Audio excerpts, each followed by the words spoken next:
Rabi, if I can turn to you, because I really want to understand Pakistan's motivations here as well, and I think you can shed light on that for us. Not just that, but also, how Pakistan sees the regional order in the Middle East taking shape. I mean, we're seeing a lot of a change happening now. So, what's the kind of the view from Islamabad in terms of what that regional order looks like, and what Pakistan's strategic place in that order may be, or what the potential for it may be, what opportunities it sees as part of that order? Thank you so much, Umar. First of all, I'm grateful to Middle East Council on Global Affairs for this timely discussion.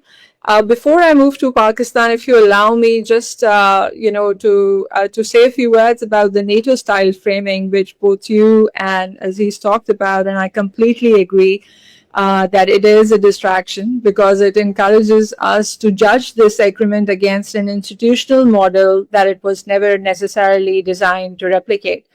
Pakistan, Saudi Arabia, and Turkey have overlapping interests, but they do not have identical threat perceptions.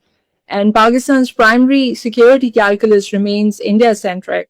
Saudi Arabia's is rooted in Gulf and Middle Eastern security, and Turkey has its own Mediterranean, Syrian, European, and Black Sea concerns. So that makes a traditional NATO-style alliance considerably more difficult. In that sense, the Makkah Agreement may be interesting because precisely it is not NATO. And the symbolism that you referred to, I think the symbolism is much broader than that. It projects solidarity, political ownership, and a degree of regional, strategic agency at a moment when Muslim majority states are questioning how they can continue to outsource their security to external powers. And Makkah supplies the agreement with that political legitimacy, civilizational symbolism, but that symbolism should not be confused with strategic scope. Coming to your question about Pakistan, I think, the starting point here is that Pakistan does not see the regional order in the Middle East as simply moving from one established structure to another. What we are witnessing is much more fluid transition. Right? So American security guarantees, they remain important to Pakistan, and China's economic and diplomatic role is expanding. Regional powers are becoming more assertive, and states increasingly want greater agency over their own security choices. So I'd resist describing the Makkah Agreement simply as the emergence of a new alliance or anti-Western security bloc, which it is not. I see it more as an expression of strategic autonomy by three important middle powers, Pakistan, Saudi Arabia, and Turkey, that are trying to create additional layers of security cooperation without necessarily abandoning their existing relationships, like Aziz also said, with Washington, with Beijing, or other partners. So for Pakistan, the motivations are several, but I'll just, focus on three. First, Pakistan already has a very deep bilateral defense relationships with both Saudi Arabia and Turkey. With Saudi Arabia, this includes decades of military training, advisory support, and defense cooperation. And with Turkey, the relationship has increasingly expanded into defense industrial cooperation, joint exercises, technology, and military-to-military ties. So the Makkah Agreement is not creating these relationships from scratch. What is new is the attempt to connect previously bilateral relationships within a trilateral strategic framework. So that's first. The second is that Pakistan has an interest in the stability of the Gulf that goes well beyond defense diplomacy.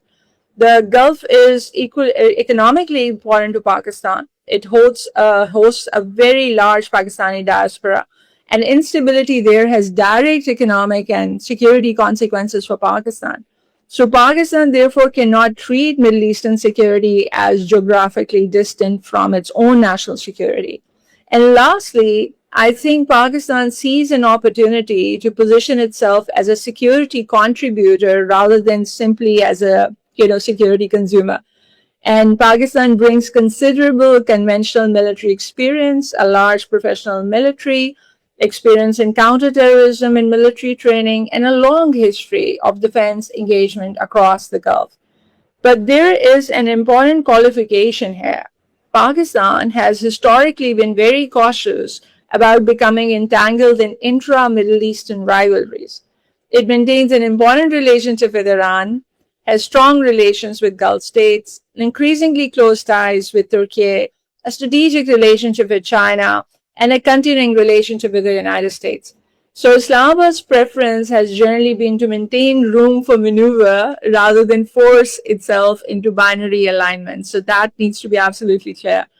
So for Pakistan, the real value of this arrangement will depend on whether it provides strategic flexibility rather than strategic entrapment.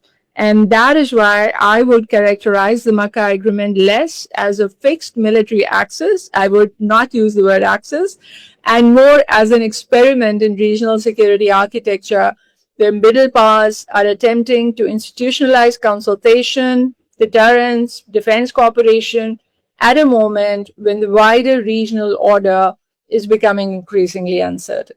I hope that answers your initial question.